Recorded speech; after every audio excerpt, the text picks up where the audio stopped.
I got a hat here real bad. 25 degrees. Say, hey, boy. It's 25 degrees. Start playing around. But safety first, kids. All right, guys. Welcome back.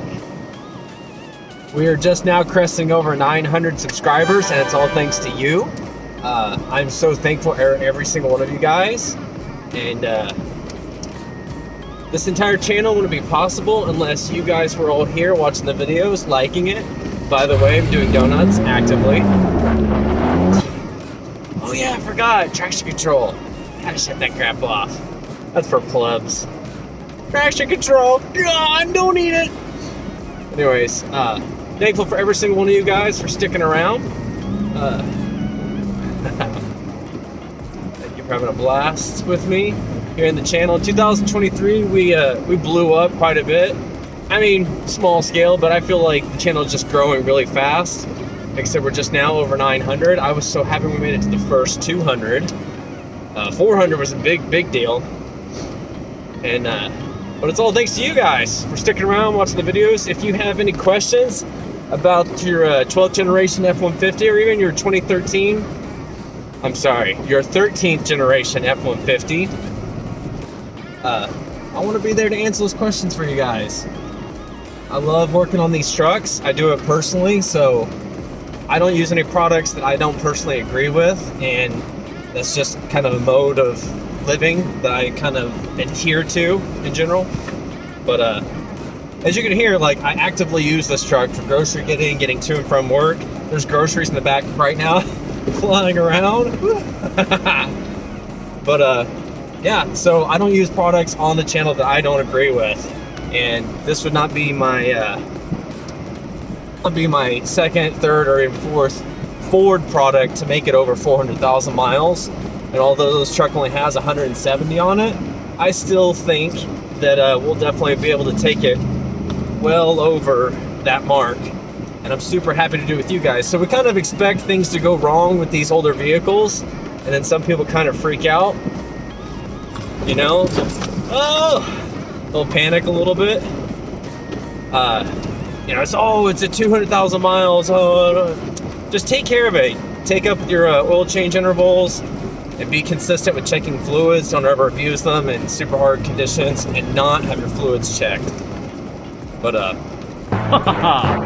you know, you guys sticking around, like, I expect this truck to start having some issues go wrong with it, and I hope you guys are here to see it through. If you have any questions about, you know, things that you want seen fixed.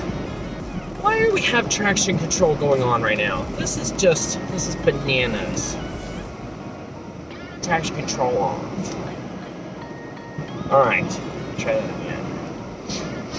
What happens if we put it in sport mode?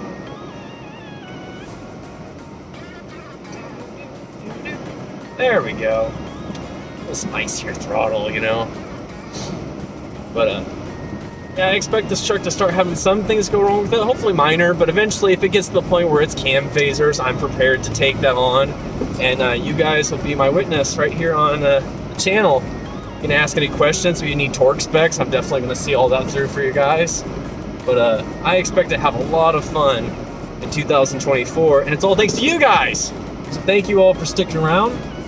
Like I said, if you've got a 12th generation F-150 or even a 13th generation now, I'll try to answer to the best of my ability. But this is a 2nd gen Raptor, which would consider to be a 13th generation F-150. So very similarly, you know, some of the modules will be the same. Similarly, some of the modules will be the same that go out in it. You know, if the door wiring harness frays in it, like in the 12th generation, or reprogramming an ECU like in the Coyote that I have in the Charger, it's all going to be very similar, similar products and Ford part numbers for you guys.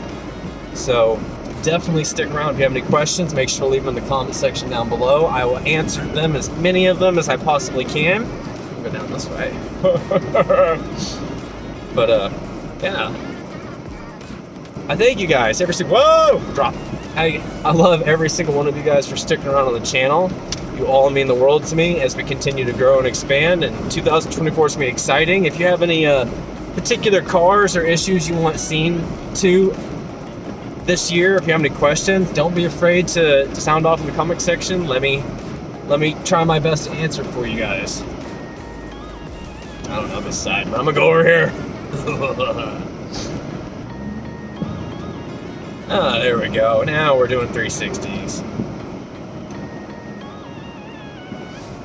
I don't understand that, why the traction control keeps on leaping. Like, I'm trying to lose traction, my boy.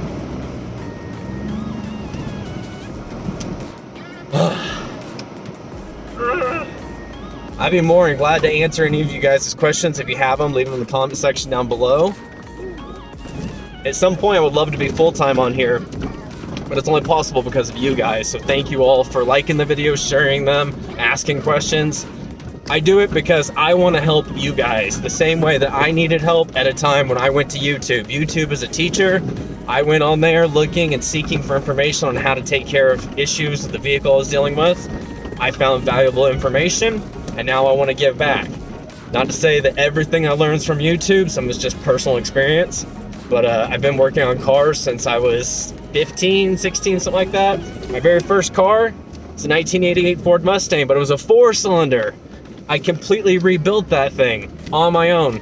I mean, I had help with family and stuff, but I mean, basically I didn't take it to a shop to like get it done, you know? That was a pretty big deal. I've had 4-wheelers for years and rebuilt those. Sorry, the camera keeps falling. Yeah, I've had 4-wheelers for years and rebuilt them. Never done a transmission part on them yet. Luckily, I've replaced the clutch, so I guess kind of. But yeah, as far as actually having a real hardcore vehicle issue, and go to any kind of accredited school for mechanics, and I came up with this crazy idea to put a Coyote 5.0 V8 into a 1970 Dodge Charger. And it's after attempting 4 different Mopar motors that I said, to hell with it, I'm a Ford person. You know, we've got multiple of them, over 400,000 miles. Put something reliable in there. So that's what I did, and I successfully got a Coyote swapped into a 1970 Dodge Charger, like you'll see on the screen here. But yeah, I hope you guys appreciate it. If you want to see another crazy swap like that, I'm game. I've actually got one on the books. I'm kind of reluctant to talk about it at the moment, just because it's kind of a pipe dream right now. I have 2 of the components, the main components necessary for that swap, and all I'm gonna say is they're both Ford products, both of them. If you guys have any questions on how to maintain and upkeep something as crazy as a 2017 Ford Raptor, make sure to hit subscribe somewhere in here, and I'm gonna try to get to you guys as much as possible. So thank you all for sticking around. We'll catch you in the next one.